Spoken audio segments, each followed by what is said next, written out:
नाजरीन अस्सलाम वालेकुम। इनसाइड न्यूज के नए प्रोग्राम के साथ मैं हूं इब्राहिम राजा और आज हम आपको बताएंगे कि army chief general Qamar Javed Bajwa और शहबाज शरीफ के दरमियान शदीद नाराजी और तलखी के मुतल्लिक अचानक क्या बहुत बड़ी खबर आई है। एक आला तरीन सतह के फौजी इजलास में क्या कुछ होता रहा। चीफ जस्टिस साहब के घर से इमरान खान साहब के मुतल्लिक अब क्या बड़ी ब्रेकिंग न्यूज आई है। लंदन से मरियम नवाज की एक तस्वीर क्यों वायरल है और इस्लामाबाद से एक काले रंग की वीगो गाड़ी की किस किस्म की इंतहाई खौफनाक और दिल दहला देने वाली वीडियो सामने आई है। हमारे जिन दोस्तों ने अब तक हमारे चैनल को सब्सक्राइब नहीं किया उनसे हम कहेंगे कि हमारे चैनल को सब्सक्राइब कर लें ताकि उन्हें अहम मालूमात बर वक्त मिलती रहे। अब वापस आते हैं आज के मौजू पर और सबसे पहले आपको एक काली वीगो गाड़ी की वीडियो के मुतल्लिक बताते हैं। इस वीगो गाड़ी की अब एक इंतहाई खौफनाक किस्म की और तबाहकुन किस्म की वीडियो सामने आ गई है। यह वीडियो अब से 15 मिनट पहले सामने आई है और ये एक ऐसी वीडियो है जिसमें दिल दहला देने वाले मनाजिर हैं। ये वीडियो इतनी हैरानकुन है कि पहली मर्तबा जब ये वीडियो सामने आई तो ये कहा गया कि ये वीडियो किसी दूर दराज इलाके की होगी। ये भी कहा गया कि ये कोई बहुत पुरानी वीडियो होगी जो अब वायरल हो गई है, लेकिन अब पता ये चला है कि ये वीडियो इस्लामाबाद से आई है। ये आज की ताज़ा तरीन वीडियो है जो कि 15 मिनट पहले सामने आई है। चूंकि मैं इस्लामाबाद में रहता हूं, बतौर साफ़ी इस्लामाबाद में सहाफ़त करता हूं, इसलिए इस वीडियो के मुतल्लिक मेरे पास बड़ी अहम नौयत की मालूमात हैं और ये वीडियो इस वक्त सोशल मीडिया प्लेटफॉर्म्स पर वायरल भी है। और अगर आप ट्विटर पर जाकर देखें तो इसी वीडियो के मुतल्लिक हजारों की तादाद में ट्वीट्स भी किए गए हैं। लेकिन जो आपका मेन स्ट्रीम मीडिया है, जो मरकजी न्यूज चैनल्स हैं, उन्होंने इस वीडियो को डाउन प्ले किया है। लेकिन हम आपको बताते हैं कि असल में इस वीडियो में क्या है। ये काली वीगो गाड़ी जिससे इंतहाई खतरनाक किस्म की एक वीडियो सामने आई है, इस वीडियो में किस किस्म के खौफनाक मनाजिर हैं और इस वीगो गाड़ी में सवार अफराद असल में कौन थे, उनके नाम क्या हैं और उन्होंने क्या घिनौना तरीन काम किया। तो मामला यह है कि ये जो आज के दिन में वीडियो सामने आई, ये ऐसे वक्त में सामने आई जब वज़ीर आज़म house, parliament house, supreme court, ऐवान सदर और पूरे रेड जोन में एक इंतहाई गैर मामूली सूरत हाल है। एक ऐसी सूरत हाल है जिसको इस्लामाबाद के जो शहरी हैं वो आप कह सकते हैं कि बहुत ही उनके लिए इस्तराब का बायस है, बहुत ज्यादा तकलीफ का बायस है। अब रेड जोन में ही ऐवान सदर, पीटीवी और रेडियो पाकिस्तान की इमारतें भी मौजूद हैं। इसी तरह जो गैर मुल्की सफारत खाने हैं जिनको बहुत ही हसास नौयत की इमारतें करार दिया जाता है, ये तमाम इमारतें यानी ये जो गैर मुल्की सफारत खाने हैं ये भी इस्लामाबाद के रेड जोन में कायम हैं।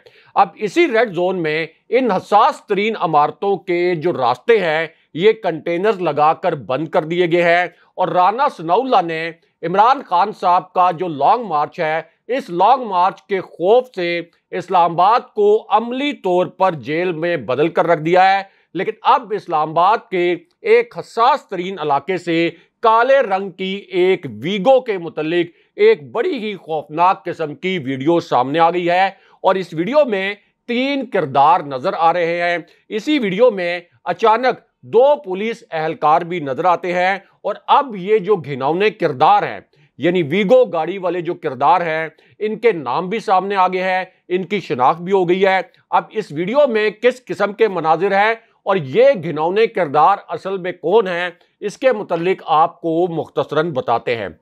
तो मामला ये है कि ये जो वीगो गाड़ी है ये अचानक रेड जोन से एक मुत्तसिल इलाका है पार्क रोड, और जो लोग इस्लामाबाद में रहते हैं उन्हें मालूम है कि ये इलाका रेड जोन से चंद किलोमीटर से भी कम फासले पर वाक़ है। अब ये वीगो रेड जोन से मुत्तसिल पार्क रोड के ऊपर रुकती है, उसके बाद इसी वीगो गाड़ी से दो बड़े घिनौने किस्म के किरदार बाहर निकलते हैं।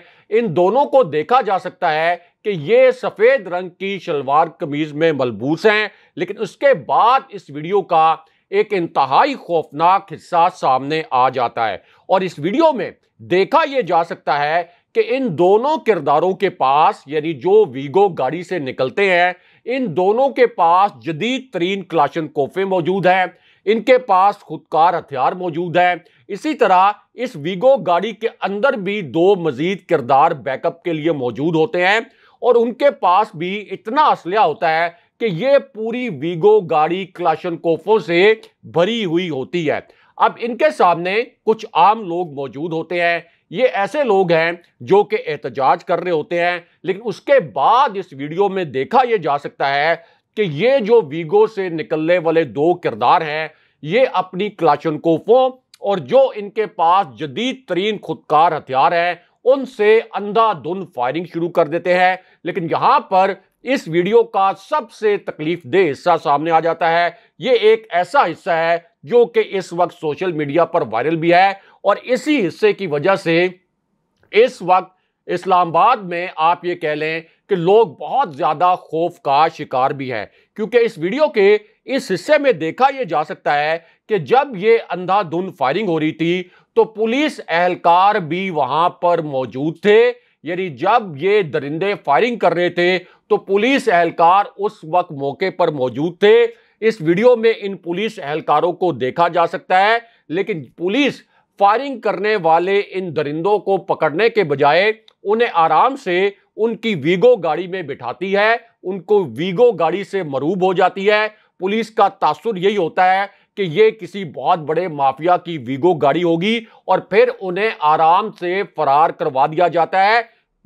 आप अगर ये वीडियो देखें तो बिल्कुल साफ और वाज़ेह अंदाज में नजर आता है कि किस तरह से पुलिस एहलकार इन दरिंदों को दोबारा से वीगो गाड़ी में बिठा रहे हैं और इनको फरार करवाने में इनकी मदद कर रहे हैं।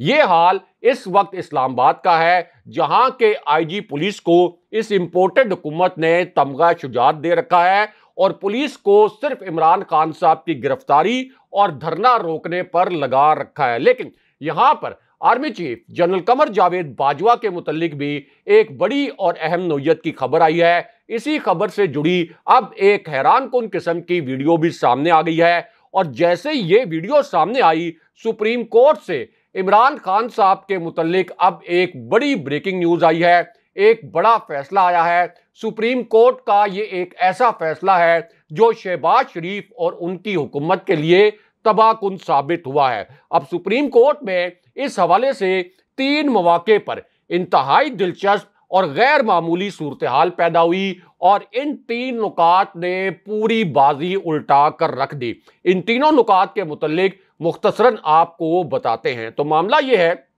कि सुप्रीम कोर्ट में इमरान खान साहब के खिलाफ जो तौहीन अदालत की एक दरखास्त दी थी इस इंपोर्टेड हुकूमत ने, उसकी समाअत हुई। इस दौरान जो हुकूमत के अटॉर्नी जनरल हैं उन्होंने ये कहा कि जो इमरान खान साहब का गुज़िश्ता धरना था उस दौरान शहरियों के हुकूक बड़े मुतासिर हुए और अदालत का हुक्म एक मखसूस जगह तक था, लेकिन जो धरना था ये डी चौक तक लाया गया। लिहाजा इमरान खान साहब को अदालत अब सजा दे। लेकिन यहां से इस समाअत में एक ड्रामाई मोड़ आ गया और वो इस तरह कि चीफ जस्टिस साहब ने पूछा अटॉर्नी जनरल को मुखातिब करते हुए कि हम अबूरी ऑर्डर किसके लिए दें। इस पर अटॉर्नी जनरल ने यह मुज़िक्का खेज किस्म का मौक़िफ़ अख्तियार किया कि इमरान खान साहब तालीमी इदारों में तलबा को और अवाम को उकसा रहे हैं। अब इस पर चीफ जस्टिस साहब ने रिमार्क्स ये दिए कि जिन रिपोर्ट्स का आप जिक्र कर रहे हैं उन रिपोर्ट्स में तो आपके अपने इदारों ने यह कहा कि रेड जोन में सिर्फ 300 अफराद दाखिल हुए थे और बज़ाहिर लगता यह है कि वो 300 अफराद भी मकामी थे और अगर एहतजाज करने वाले यहां पर आते तो वो तो बहुत बड़ी तादाद में होते। और जब ये सूरत हाल सामने आई तो हमने छुट्टी वाले दिन भी अदालत लगाई, लेकिन इसके बाद चीफ जस्टिस साहब ने ऐसी बात कर दी जिसने शहबाज हुकूमत को आग लगा दी। यहां पर जो अदालत के अंदर मौजूद सहाफी थे वो भी हैरान रह गए और अटॉर्नी जनरल जो कि मुज़िका खेज किस्म के दलाइल दे रहे थे उनके लिए भी चीफ जस्टिस के ये रिमार्क्स बड़े हैरानकुन थे। अब चीफ जस्टिस ने अटॉर्नी जनरल को हदायत की कि आपको इस पूरी सिचुएशन में और इस पूरी सूरत हाल में मजबूत किस्म के दलाइल देना होंगे। आपकी कोई कानूनी तैयारी नहीं है, अगली मर्तबा आप कानूनी तौर पर तैयारी करके आए। और हम कोई सियासी अदाकार नहीं हैं और ना ही हम कोई सियासी इकदामात ले सकते हैं।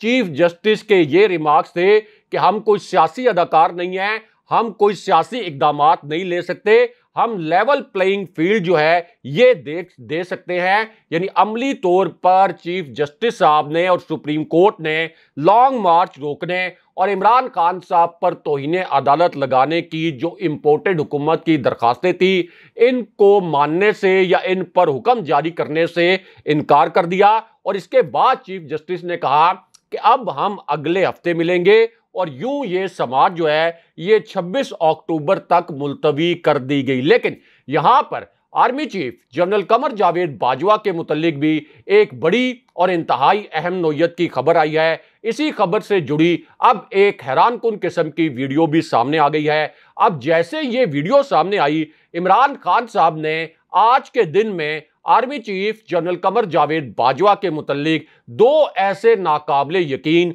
और इंतहाई दिलचस्प नोयत के वाकयात सुनाए। लेकिन मीडिया ने इमरान खान साहब ने के ये जो अल्फाज थे इनको मुकम्मल तौर पर सेंसर कर दिया। यानी जैसे ही इमरान खान साहब ने army chief general Qamar Javed Bajwa के मुतल्लिक ये वाकयात सुनाने शुरू किए, मीडिया ने इमरान खान साहब के अल्फाज पर बीप लगा दी। लेकिन हम आपको बताते हैं कि खान साहब का ये जो 77 सेकंड का क्लिप था इसमें इमरान खान साहब ने क्या अल्फाज बोले।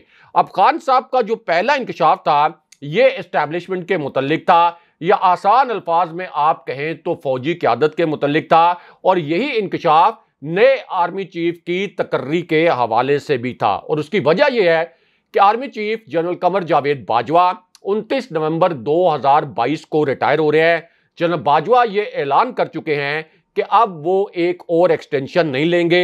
इसका मतलब है कि 30 नवंबर 2022 को नए आर्मी चीफ अपने ओहदे का चार्ज संभालेंगे और 30 नवंबर 2022 को ही नए chairman joint chiefs of staff committee भी अपने ओहदे का चार्ज संभाल लेंगे। अब इस पूरी सूरत हाल में 5 जो सीनियर तरीन जनरल्स हैं उनकी एक सीनियरिटी लिस्ट मौजूद है नए आर्मी चीफ की तकर्री के लिए। लेकिन अब लंदन से आज के दिन में एक बड़ी मिस्टीरियस किस्म की खबर लॉन्च करवाई गई।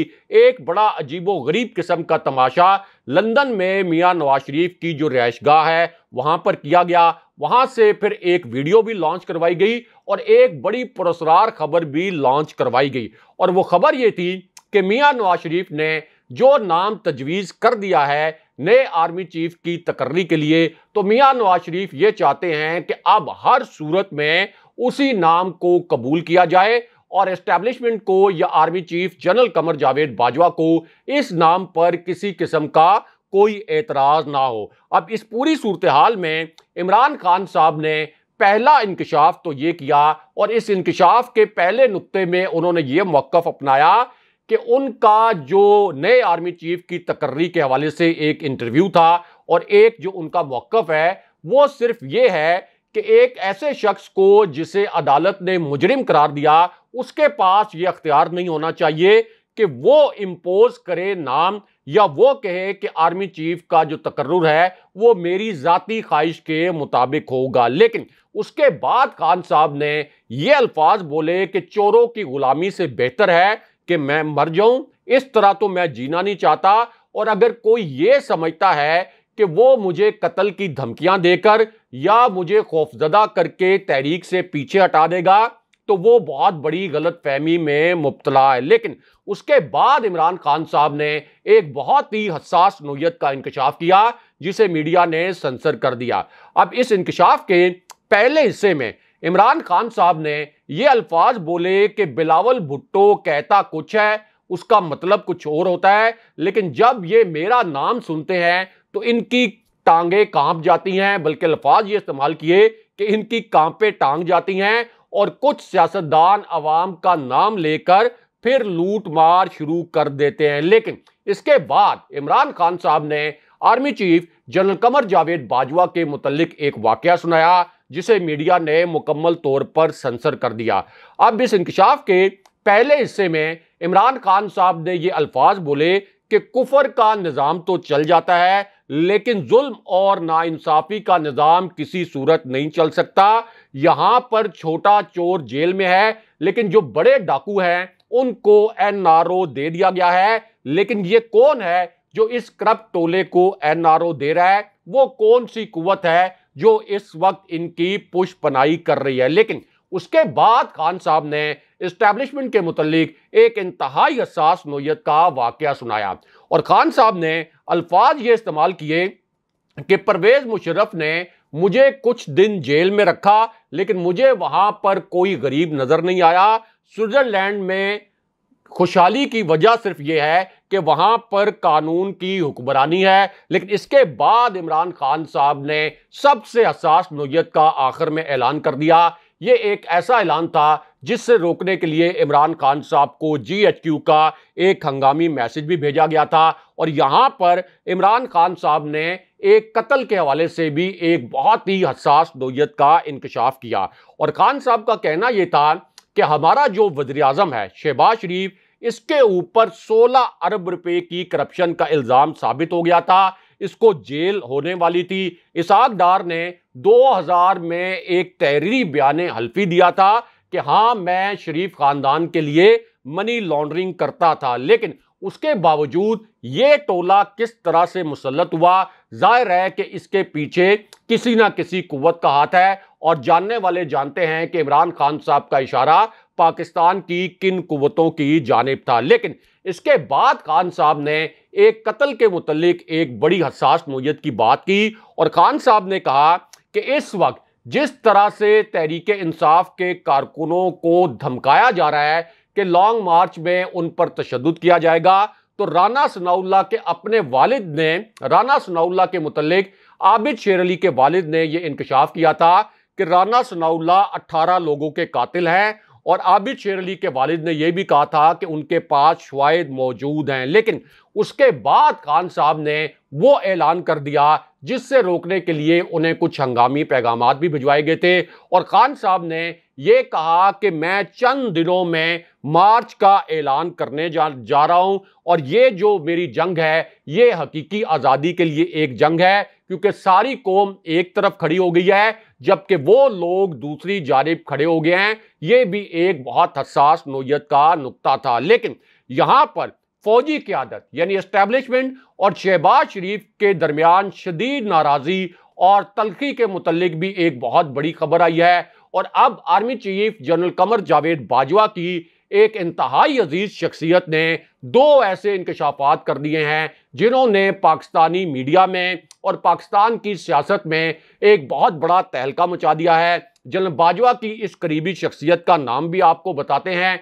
क्योंकि ये जो इंकशाफात हैं अब प्राइम टाइम प्रोग्राम्स जो मरकजी चैनल्स हैं उनके प्राइम टाइम प्रोग्राम्स में भी डिस्कस किए जा रहे हैं। अब ये जो शख्सियत है जो जनरल बाजवा की इंतहाई करीबी शख्सियत है, जब इसने ये इंकशाफात किए तो इसका तासुर ये था कि इसे जीएचक्यू से दो बड़ी हसास नोयत की मालूमात मिली हैं, बहुत कलीदी नोयत की इंफॉर्मेशन मिली है और इसी इंफॉर्मेशन की बुनियाद पर ये इंकशाफात किए जा रहे हैं। जनरल बाजवा की इस करीबी शख्सियत का सबसे जो पहला इंकशाफ था वो ये था कि इस वक्त मुल्क की पूरी सियासत एक अहम तरीन तैनाती के गिर्द घूम रही है। यानी उनका इशारा ये था कि जो नई तैनाती यानी नई तकर्री होनी है आर्मी चीफ की, इस वक्त पाकिस्तान की पूरी सियासत सिर्फ और सिर्फ एक तकर्री के गिर्द घूम रही है। लेकिन उसके बाद जनरल बाजवा की इस करीबी शख्सियत ने एक ऐसा इंकशाफ किया जो कि शहबाज शरीफ के लिए तबाहकुन साबित हुआ और इस हवाले से एक ऑडियो कॉल का हवाला दिया गया और 4-5 ऐसे व्हाट्सएप मैसेजेस हैं जो कि मुख्तलिफ सहाफ़ियों को भी भेजे गए और इन्हीं व्हाट्सएप मैसेजेस की बुनियाद पर और इस एक ऑडियो कॉल की बुनियाद पर जनाब बाजवा की इस करीबी शख्सियत ने एक और बहुत बड़ा इंकशाफ किया। और यह इंकशाफ एक ऐसी सूरत हाल में किया गया जब एक आला तरीन सतह का ताज़ा तरीन फौजी इजलास हुआ। इस इजलास में जनरल साहिर शमशाद मिर्जा को देखा जा सकता है। इसी इजलास में जनरल फैज हमीद को भी देखा जा सकता है। यानी इस इजलास की जो वीडियो सामने आई है, इस इजलास में जनरल आसिफ गफूर को भी देखा जा सकता है जो इस वक्त कोयटा के कोर कमांडर हैं। इससे पहले साबिक डीजी आईएसपीआर थे। इसी इजलास में जनरल आसिम मुनीर को भी देखा जा सकता है जो कि इस वक्त अगले आर्मी चीफ के लिए सीनियरिटी लिस्ट में पहले नंबर पर हैं। और जनरल अजहर अब्बास को भी इस वीडियो में देखा जा सकता है जो कि इस वक्त चीफ ऑफ जनरल स्टाफ हैं और इससे पहले रावलपिंडी के कोर कमांडर रह चुके हैं। अब इस हाई प्रोफाइल मीटिंग के बाद army chief general Qamar Javed Bajwa की इस करीबी और अजीज शख्सियत ने दावा यह किया कि नून लीग और एस्टैब्लिशमेंट की जो पार्टनरशिप है और इनकी जो शराकतदारी है ये टूटने वाली है। और ये दावा करते हुए एक ये तासुर दिया गया कि जैसे ये इतला इन्हें कोई GHQ के अंदर से मिली है। लेकिन उसके बाद जो आखिरी इंकशाफ किया जनरल बाजवा की इस करीबी शख्सियत ने, वो इस हुकूमत के खात्मे की तारीख के मुतल्लिक था। अब इस इंकशाफ में जनरल बाजवा की इस करीबी शख्सियत का कहना यह था कि फैसले तो रावलपिंडी में हो रहे हैं, लेकिन रावलपिंडी वालों से जो राब्ते हो रहे हैं वो लंदन से किए जा रहे हैं। लेकिन लंदन में मायूसी इसलिए छाई हुई है कि रावलपिंडी से कोई पॉजिटिव सिग्नल्स लंदन को नहीं दिए गए। यानी लंदन से जो मियां नवाज शरीफ की ख्वाहिशात हैं उनके मुताबिक अब GHQ फैसले नहीं करेगा। लेकिन उसके बाद इसी शख्सियत ने हुकूमत के खात्मे के मुतल्लिक एक तारीख दी और यह कहा कि GHQ ने अपना एक फैसला कर लिया है। 10 से 15 दिन के अंदर, यानी अक्टूबर के आखिरी हफ्ते में या नवंबर के पहले हफ्ते में यह हुकूमत यानी शहबाज शरीफ की हुकूमत उलटने वाली है। और इस हवाले से GHQ ने जो ताज़ा तरीन इजलास है उसमें फैसला कर लिया है और अगले साल मार्च के शुरू में इलेक्शन हो जाएंगे। ये दावा जनरल बाजवा की इस करीबी शख्सियत की जानिब से किया गया। अगले प्रोग्राम तक के लिए खुदा हाफिज।